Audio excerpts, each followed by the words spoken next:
At 2 in the morning, insomnia tastes like betrayal and cheap whiskey. I'm James Bennett, 34 years old, and I've built 3 successful tech companies from nothing. But right now, staring at the ceiling of our overpriced suburban mansion, I feel like the biggest fool in Massachusetts. Before we dive deeper into this story, I have one small request. Please subscribe, drop a like, comment, and hit that hype button to boost this channel so more people can discover these incredible Reddit stories. Claire slips through our front door like a guilty shadow, her designer heels clicking against the marble foyer. Her hair is mussed, lipstick smeared, and she reeks of wine and another man's cologne. She's been working late again, the 3rd time this week. Tough case? I ask from the kitchen island, nursing my 3rd scotch. She freezes, caught. Don't start, James. I'm exhausted. I bet. My voice drips sarcasm, but she's too drunk or too careless to notice. Claire stumbles toward our bedroom, already peeling off her blouse. I need a shower. Hot date with a deposition? She whirls around, eyes flashing. What's that supposed to mean? Nothing. Just wondering why my wife comes home at 2 a.m. smelling like she rolled around in a law library with Tom Reynolds. Her face goes pale. Bingo. You're paranoid and pathetic, she snaps, but her voice wavers. Maybe if you paid attention to something other than your precious startup. Maybe if my wife didn't screw her law partner, we wouldn't have this problem. The words hang in the air like a death sentence. Claire's mouth opens and closes like a fish gasping for water. Then she recovers, drawing herself up to her full height. I don't have to listen to this. She storms into the bathroom and slams the door, but she makes a mistake. In her haste, she leaves her Apple Watch on the nightstand, the same watch that syncs with her phone, her texts, her entire digital life. The same watch I helped set up when she got it for Christmas. I'm a tech entrepreneur. I know systems. I know vulnerabilities, and I know my wife just handed me the keys to her kingdom. 20 minutes later, while Claire showers off her guilt, I'm in my home office cloning her watch data.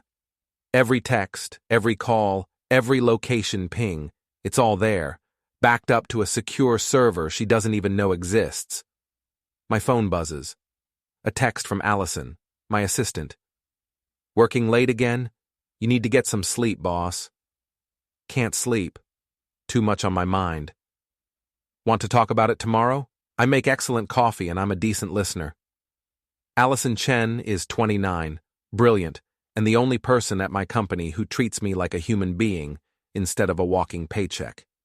She's also been hinting for months that she's interested in more than just professional development. Maybe. Good night, Allison. Good night, James. Try to get some rest. I close the laptop and pour another scotch. The shower is still running.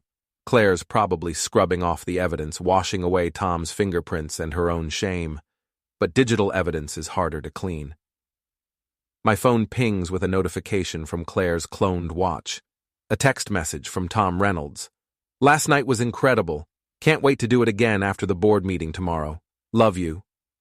I screenshot the message and save it to an encrypted folder. Then I pour myself another drink and start planning. Claire emerges from the bathroom in her silk robe, hair wrapped in a towel. She looks younger without makeup, almost innocent. It's hard to believe this woman, the woman I married 5 years ago, the woman I built a life with, has been systematically destroying everything we had.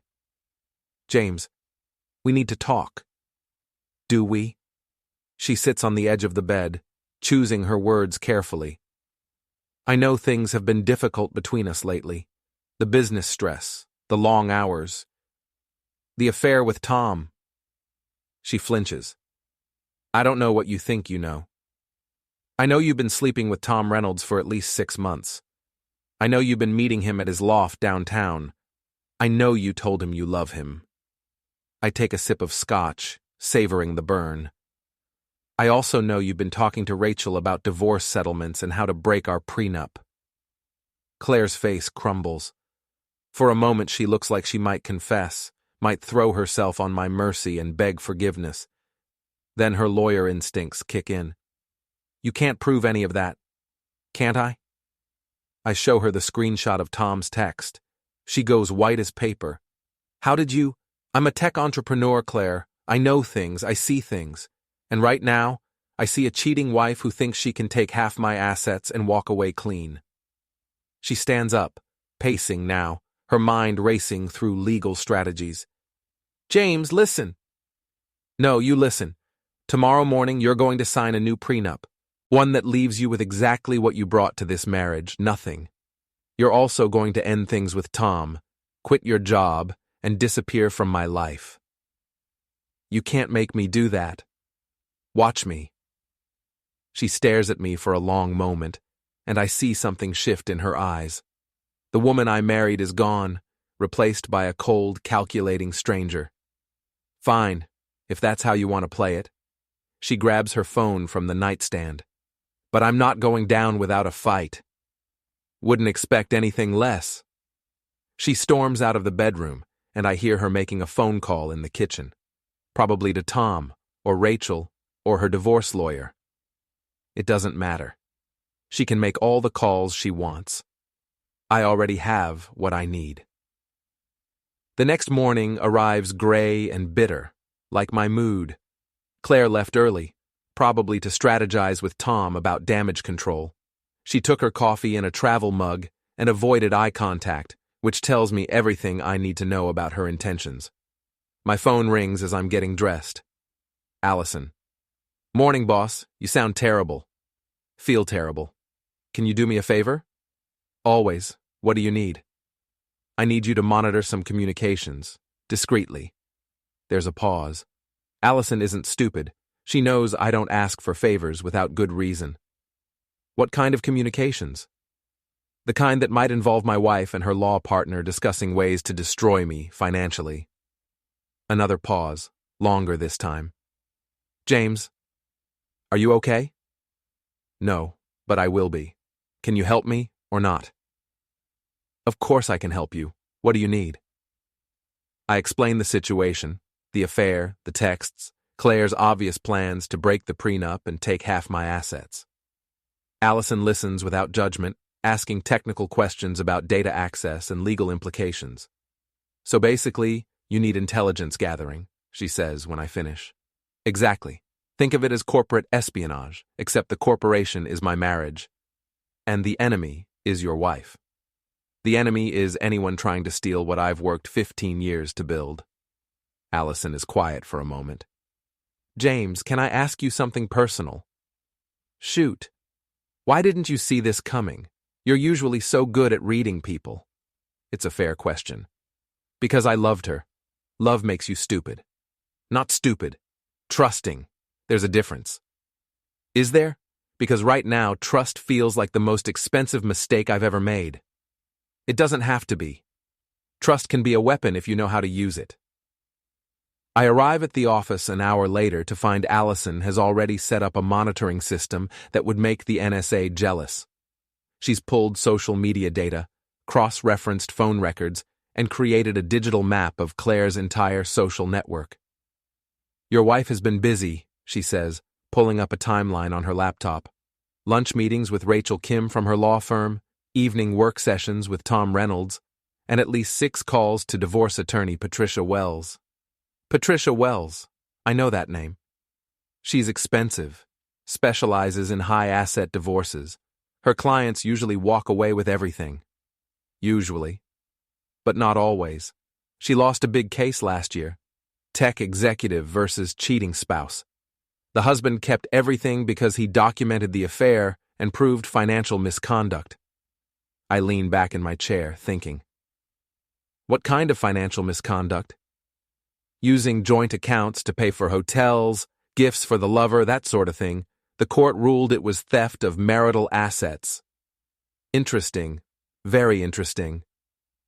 Allison pulls up another screen. There's more. Tom Reynolds has been bragging about his relationship at the Gavel Bar downtown. Apparently, he's not very discreet when he's drunk. The Gavel is a dive bar near the financial district, popular with lawyers and tech workers. It's also where half the city's gossip gets started and spread. How do you know this? I have friends. People talk. And when someone brags about sleeping with a married woman, word gets around fast. My phone buzzes with a text from Claire. Working late again tonight, don't wait up. I show the message to Allison, who rolls her eyes. She's not even trying to be subtle anymore. Good. Arrogance makes people careless. What's the plan? I stand up and grab my jacket. First, we're going to the bank. I want to freeze our joint accounts and transfer everything to accounts she can't access. Then we're going to pay a visit to the gavel. What about your afternoon meetings? Cancel them. This is more important. The bank visit goes smoothly. I have power of attorney over our joint accounts, something Claire insisted on when we got married, in case of emergency. She probably never imagined I'd use it against her. By 3 p.m., I've moved $2 million to secure accounts, canceled her credit cards, and changed the passwords on all our shared financial services. Claire's going to get a rude awakening when she tries to pay for dinner tonight. The gavel is exactly what you'd expect from a lawyer bar. Dark wood, expensive whiskey, and the kind of atmosphere where careers get made and destroyed over cocktails. Allison and I grab a corner booth and order drinks. There, Allison nods toward the bar. That's Rachel Kim. Rachel is a petite Korean-American woman in an expensive suit, holding court with 3 other lawyers. She's animated, gesturing with her wine glass, clearly enjoying being the center of attention. She's talking about Claire, Allison whispers. How can you tell? Body language, and the fact that she just mentioned prenups and tech money. I pull out my phone and activate the voice recorder app. Let's get closer. We move to the bar, positioning ourselves within earshot of Rachel's group. It doesn't take long to confirm Allison's suspicions. Claire's finally ready to leave him, Rachel is saying. About time, if you ask me. James Bennett might be rich, but he's a controlling bastard. One of the other lawyers, a thin man with wire-rimmed glasses, leans forward. What about the prenup? Patricia Wells thinks she can break it, especially with the emotional abuse angle. Emotional abuse? Claire's planning to accuse me of abuse? What kind of emotional abuse? Wire-rimmed glasses asks. Financial control, isolation from friends, verbal intimidation, classic patterns, plus she's got Tom as a witness to James's threatening behavior. I grip my whiskey glass so hard I'm surprised it doesn't shatter. They're not just planning to steal my money, they're planning to destroy my reputation. Allison touches my arm, a warning to stay calm. She's right. Losing my temper here won't help anyone. The best part, Rachel continues, is that Tom's been documenting everything. Secret recordings, photos of bruises. Bruises? Another lawyer sounds skeptical. Well, they're not from James directly, but Claire's been creative. A few strategic bumps and falls, some makeup to enhance the effect. It's all about the narrative. I've heard enough. I stand up, walk over to Rachel's group, and tap her on the shoulder. Excuse me? Rachel Kim? She turns around and her face goes white when she recognizes me. James Bennett. I couldn't help but overhear your conversation about my wife. The other lawyers suddenly find their drinks very interesting. Rachel tries to recover, but she's clearly rattled. I don't know what you think you heard. I heard you discussing fabricated evidence of domestic abuse. I heard you planning to commit perjury and fraud, and I recorded every word. I hold up my phone, showing the active recording. Rachel's face goes from white to green. That's illegal recording. Actually, Massachusetts is a 2-party consent state, but this is a public place with no reasonable expectation of privacy.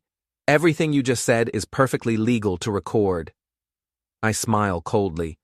I may not be a lawyer, but I know the law. Rachel looks around desperately for support, but her friends are already backing away. No one wants to be associated with this conversation anymore. What do you want? She whispers. I want you to call Claire right now and tell her the plan is off. Tell her you're not going to commit perjury for her. Tell her she's on her own. I can't do that. You can, and you will. Because if you don't, this recording goes to the Massachusetts Bar Association, your law firm's partners, and every legal blog in the city. Your career will be over by tomorrow morning. Rachel's hands are shaking as she pulls out her phone. She dials Claire's number and waits. Claire? It's Rachel. We need to talk. The plan we discussed, it's not going to work. James knows everything. She listens for a moment, then holds the phone away from her ear. Even from 3 feet away, I can hear Claire screaming. I'm sorry, Claire. I can't help you anymore. Rachel hangs up and looks at me with pure hatred. Are you satisfied? Not even close, but it's a start. Allison and I leave the bar and walk to my car. She's been quiet since the confrontation, processing what she heard. James, they were planning to frame you for domestic violence. I know. That could have destroyed everything. Your business, your reputation, your freedom. I know. What are you going to do? I start the engine and pull into traffic. I'm going to destroy them first. My phone starts ringing at 11 p.m. Claire, calling from Tom's number. I let it go to voicemail, then listen to her message while sipping scotch in my home office. James, we need to talk. What you did today was completely out of line. Rachel is my friend, and you had no right to threaten her. Call me back. I delete the message and pour another drink. Let her sweat. The next call comes 20 minutes later. This time it's Tom. Bennett, you son of a jerk. Answer your phone. Delete. The third call is from an unknown number. I answer this one. James? Claire's voice is strained, desperate. Please, we need to discuss this like adults. Adults don't fabricate domestic violence charges, Claire. Silence. Then, I don't know what Rachel told you, but she told me everything. The fake bruises, the false testimony, the plan to destroy my reputation. Did you really think I wouldn't find out? James, listen to me. It wasn't supposed to happen like this. I never wanted to hurt you. But you did want my money. Another long pause. It's not about money. It's about freedom. I feel trapped in this marriage, suffocated by your success, overshadowed by your achievements. I needed something that was mine. So you chose Tom. I chose myself. Tom just happened. I laugh, but there's no humor in it. Tom happened? Like a car accident? Like food poisoning? Don't be cruel. Cruel? You want to see cruel? Tomorrow morning you're going to find out what happens when you try to steal from someone who's smarter than you are. I hang up and immediately call my lawyer, Patricia Wells' biggest rival, a shark named David Martinez, who specializes in protecting wealthy men from exactly this kind of scheme. David, it's James Bennett. I need to see you first thing tomorrow morning. And bring your A game. We're going to war. The next morning, I arrive at David's office with a folder full of evidence. The cloned text messages, the recording from the gavel, financial records showing Claire's unauthorized use of joint accounts, and a detailed timeline of the affair. David reviews everything with the cold efficiency of a surgeon. This is good, he says finally. Very good. They handed you everything you need to not only keep your assets but potentially pursue criminal charges. Criminal charges? Conspiracy to commit perjury, fraud, potentially extortion if they demanded money in exchange for not filing false charges. Your wife and her friends stepped in it big time. What's our next move? We set a trap, make them think they're winning, get them to commit to their story, then spring the evidence on them in the most public way possible. Public? David grins like a wolf. Trust me, when we're done, everyone in Boston's legal and tech communities will know exactly what kind of people Claire Bennett and Tom Reynolds are. That afternoon, I get a call from Allison. Boss, you need to get down to the gavel. Now. What's happening? Tom's here, drunk off his ass, bragging about how he's going to take you for everything you're worth. He's making a scene. I grab my jacket and head for the door. Keep watching him. I'll be there in 15 minutes. The gavel is packed with the usual after-work crowd of lawyers and tech workers. I spot Tom immediately. He's at the bar, gesturing wildly with a whiskey glass, holding court with a group of younger associates from Claire's firm. Bennett thinks he's so smart, Tom is saying, his words slurred. But he has no idea what's coming. Claire and I have been planning this for months. I position myself at the other end of the bar, close enough to hear, but far enough to avoid being noticed. Allison slides onto the stool next to me. He's been going for 20 minutes, she whispers, getting more detailed with every drink. Tom raises his glass in a mock toast. To James Bennett, soon to be the poorest tech entrepreneur in Massachusetts. The associates laugh nervously. They clearly don't know how to handle their senior partner's public meltdown. Tom, maybe you should slow down, one of them suggests. Slow down? We're just getting started. Wait until you hear about the domestic violence angle. Claire's been documenting everything. Photos, recordings, medical records. By the time we're done, Bennett won't just be broke, he'll be in prison. I pull out my phone and start recording. This is even better than I hoped. Medical records? Another associate looks confused. Well, not real medical records. But Claire's got a friend who's a nurse. She'll say whatever we need her to say. A few strategic bruises, some tearful testimony about living in fear. The jury will eat it up. The associates are looking increasingly uncomfortable. One of them starts to leave, but Tom grabs his arm. Where are you going, Peterson? This is history in the making. We're about to take down one of the biggest tech moguls in the city. Tom, I really think you should stop talking about this in public. Public? These are friends, family. We're all going to benefit when Claire gets her settlement. More money for the firm, bigger bonuses for everyone. I've heard enough. I walk over to Tom's group and tap him on the shoulder. Mind if I join the celebration? Tom turns around, and his face goes through a series of expressions. Confusion, recognition, fear, then drunken bravado. Well, if it isn't the man of the hour. James Bennett, everybody, the soon-to-be ex-husband. The associates scatter like roaches when the lights come on. Within seconds, it's just Tom, me, and Allison. You look like you're having a good time, I say conversationally. The best. Your wife throws quite a party, if you know what I mean. I do. I've seen the photos. Tom's grin falters slightly. What photos? The ones from your loft, the ones from the hotel rooms, the ones she's been sending you for 6 months. I pull out my phone and show him one of the screenshots from Claire's cloned messages. This one's particularly artistic. Tom goes pale, but he's too drunk to back down. You can't use those. They're private communications. Between you and my wife, using devices I pay for on accounts I manage. Legally, they're mine.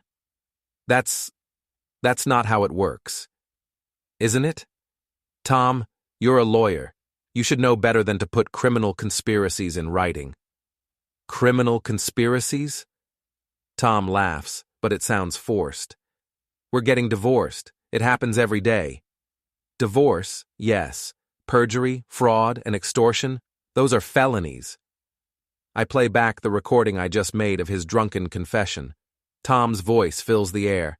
Not real medical records, but Claire's got a friend who's a nurse. She'll say whatever we need her to say. Tom's face goes white as paper. You can't, that's entrapment. No, that's stupidity.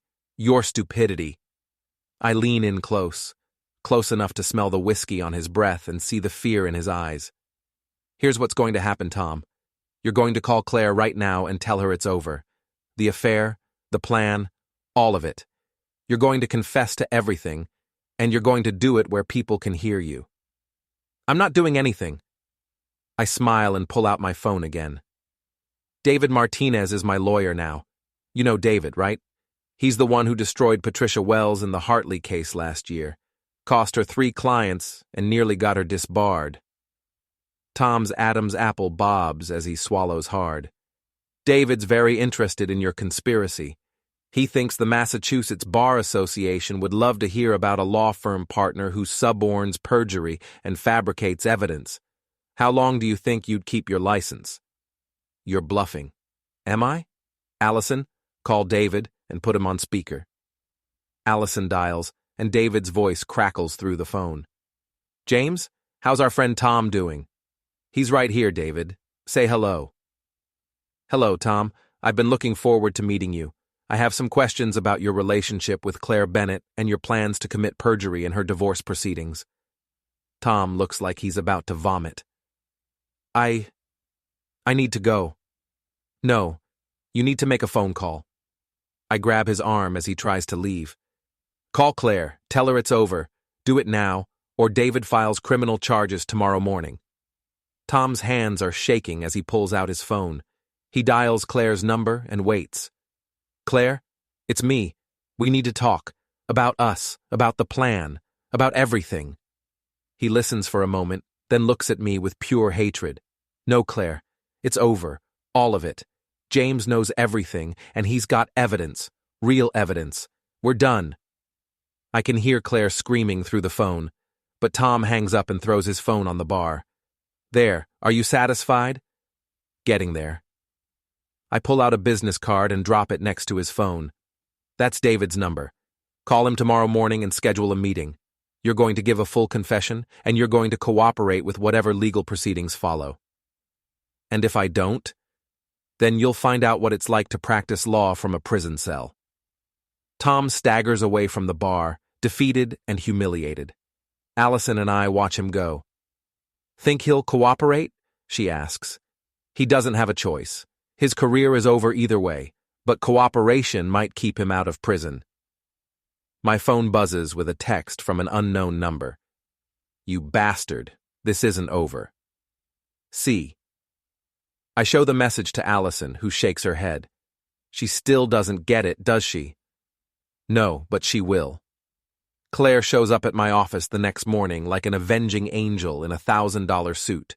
She storms past security, past Allison's attempts to stop her, and bursts into my office with the fury of a woman who's lost everything and has nothing left to lose. You son of a jerk, she screams, slamming her purse down on my desk. You destroyed everything. I look up from my laptop calmly. Good morning, Claire. You look upset. Upset? Upset? Tom won't take my calls. Rachel's been suspended from her firm pending investigation, and Patricia Wells dropped me as a client. What did you do? I told the truth. Apparently that was enough. She starts pacing, her heels clicking angrily against the hardwood floor. The truth? You mean your version of events, carefully edited to make me look like a monster. I didn't have to edit anything. You did that yourself. Claire whirls around to face me. I loved you, James. For 5 years, I loved you, supported you, helped build your business. And this is how you repay me? You loved my money. There's a difference. That's not true. I open my laptop and turn it toward her. On the screen is a text conversation between Claire and Rachel from 3 months ago. Claire, I can't take much more of this marriage. James is suffocating me. Rachel, so leave him. Claire, not without getting what I deserve. I've put 5 years into building his fortune. I'm entitled to half. Rachel, what about the prenup? Claire, that's what lawyers are for. Claire reads the messages, and I watch the fight go out of her. She collapses into the chair across from my desk. How long have you been spying on me? Long enough. Claire, I gave you everything. I trusted you, supported your career, never questioned your late nights or weekend work sessions. All I asked for was loyalty. And I gave you 5 years of my life. You gave me 5 years of lies. She's crying now, mascara running down her cheeks. For a moment, she looks like the woman I married, vulnerable, human, real. James, please, can't we work this out? Go to counseling, start over? With Tom? Tom was a mistake, a stupid, selfish mistake, but it doesn't have to end our marriage. I close the laptop and lean back in my chair. Claire, you didn't just have an affair. You planned to destroy me. Domestic violence charges, fabricated evidence, perjury. You were going to send me to prison to steal my money. That wasn't my idea. Rachel and Tom pushed me into it. They said it was the only way to break the prenup. And you went along with it. I was desperate. You don't understand what it's like being married to you. Everyone sees me as James Bennett's wife, not as Claire the lawyer. I needed something that was mine. So you chose my business partner's bed. She flinches. It wasn't supposed to happen. Tom and I were working late on a case, we had too much wine, and one thing led to another. It was supposed to be a one-time thing. But it wasn't. No, it wasn't. Because for the first time in years, someone saw me as more than just your accessory. Tom made me feel important, desired, valued for who I am instead of what I'm married to. I almost feel sorry for her. Almost. Claire, I never saw you as an accessory. I saw you as my partner, my equal. I supported your career, celebrated your successes, never once asked you to choose between your ambitions and our marriage. But you controlled everything. The money, the house, the social circle, it was all yours. I was just along for the ride. Because I built it. Because I worked 18-hour days for 15 years to create the life we have. And when I offered to share it with you, you threw it back in my face. She wipes her eyes with a tissue from my desk. So what happens now? Now you sign the divorce papers David Martinez prepared. You take what you brought to the marriage, which, as I recall, was about $15,000 in student loan debt, and you start over. James, please, I know I made mistakes, but... Mistakes? Claire, you conspired to commit perjury. You planned to falsely accuse me of domestic violence. You tried to steal half my life's work based on lies and fabricated evidence. Those aren't mistakes. They're crimes. She straightens up, and I see a flash of the old Claire, the ambitious lawyer who never backed down from a fight. You can't prove any of that in court. I smile. Can I? I press a button on my desk phone. Allison, could you bring in the evidence file? Allison enters with a thick folder and sets it on my desk. I open it and start laying out documents.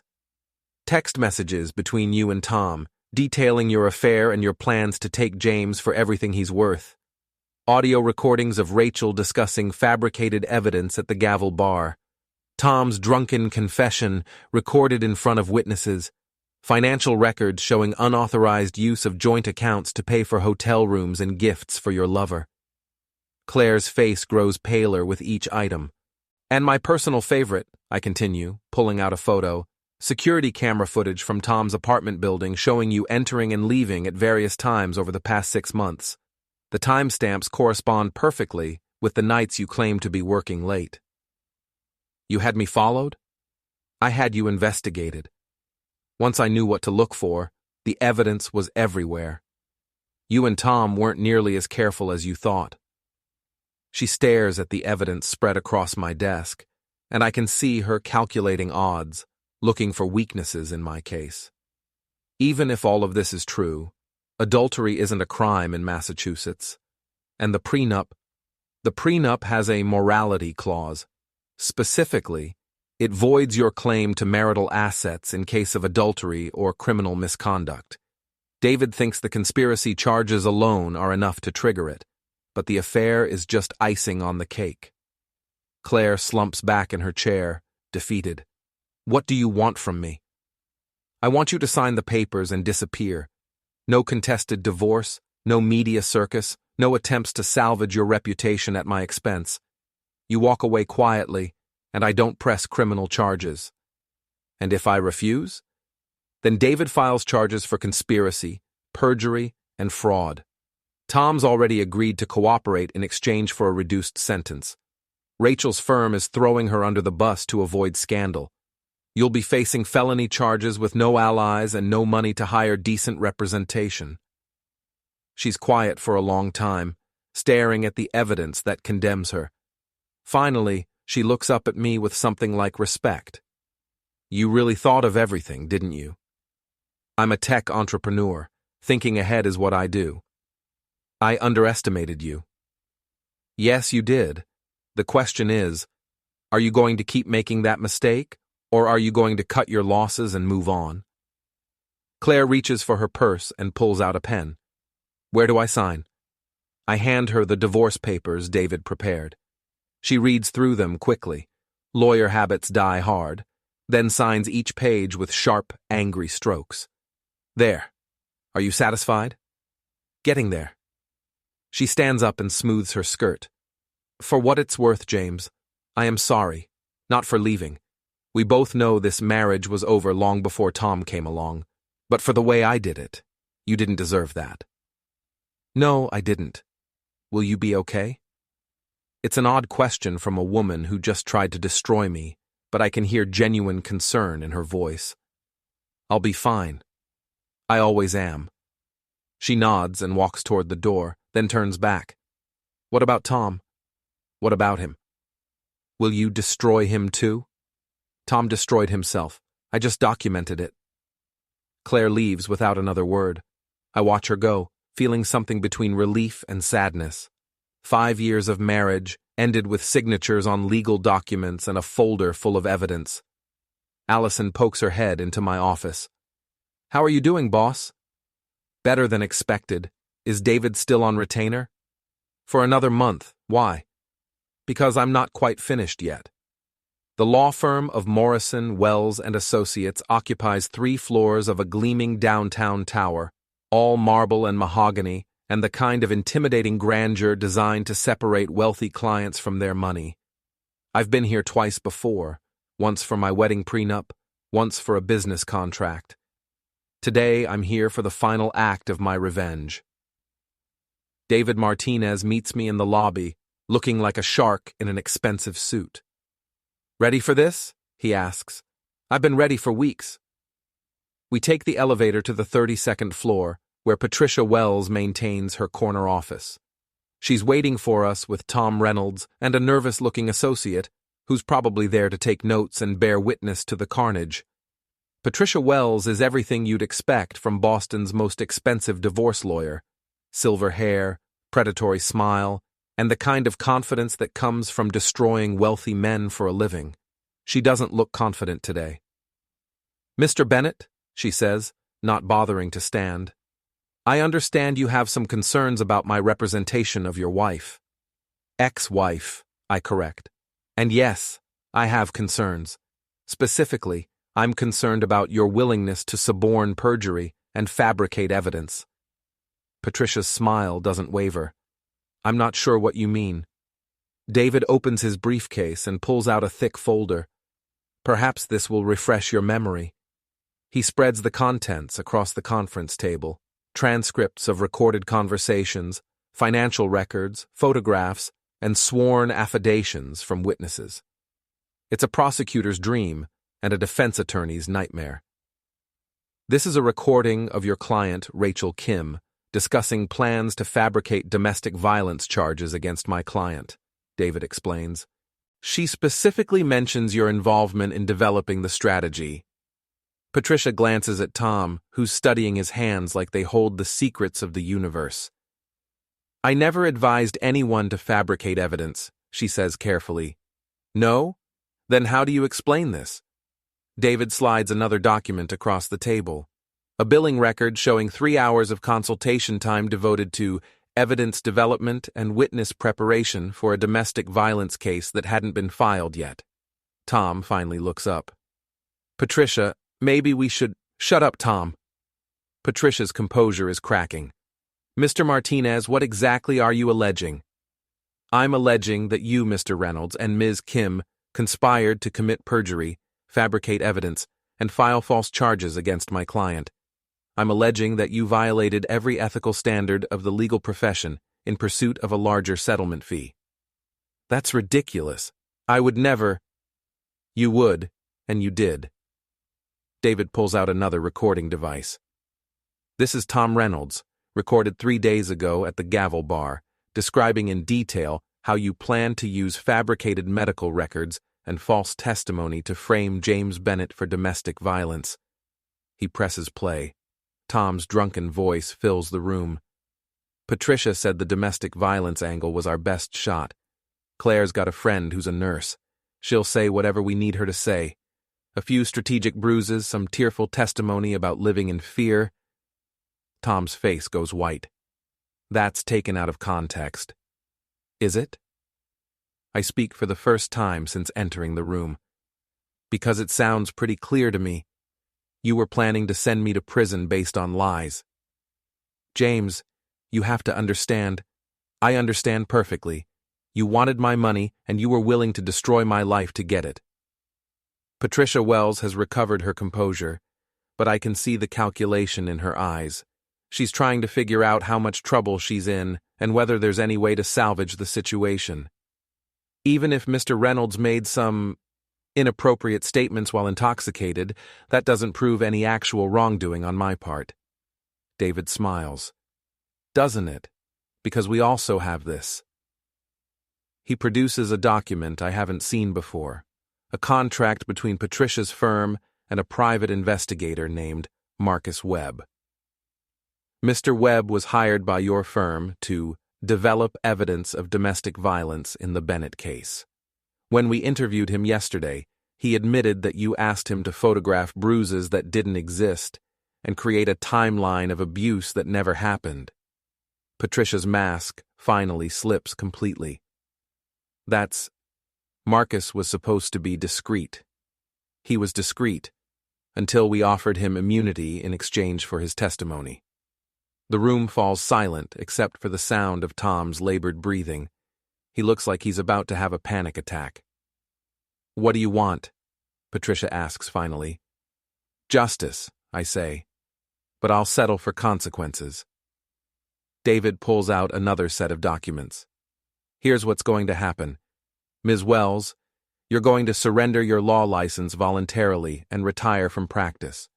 Mr. Reynolds, you're going to resign from your firm and accept a 6-month suspension from the bar.